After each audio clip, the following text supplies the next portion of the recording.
అందరికీ నమస్కారం. రాష్ట్ర ప్రజలకి, శ్రేయోభిలాషులకి, ప్రతి ఒక్కళ్ళకి వైఎస్ జగన్మోహన్ రెడ్డి గారు పులివెందుల ఎమ్మెల్యే ప్రతిపక్ష పార్టీ.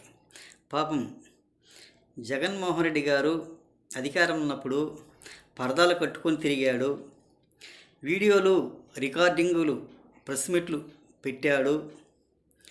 మరి ఇప్పుడు పాపం గతిలేక కష్టపడి చదువుకొని వస్తే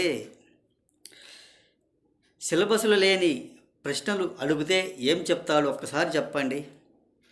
ఏది ఏమైనా ఆయన కష్టపడి ఎన్నో రికార్డింగ్లు ప్రెస్ మీట్లు పెట్టేవాడు. ఇప్పుడు పాపం గతిలే కష్టపడి చదువుకొని వస్తే సిలబస్ లేని ప్రశ్నలు అడిగితే ఏం సమాధానం చెప్తాడు ఒకసారి ఆలోచించుకొని మాట్లాడండి. ఏది ఏమైనా ఆయన కష్టపడి ఎంతో కష్టపడి వచ్చాడు. మరి పరదాలు కట్టుకొని తిరిగాడా లేదా? ఇప్పుడు ఇటువంటి పనికి మాలిన ప్రశ్నలు అడిగితే ఏం సమాధానం చెప్తాడో ఒక్కసారి ఆలోచించుకోవాల్సిందిగా ప్రతి ఒక్కళ్ళకి హృదయపూర్వక ధన్యవాదాలు.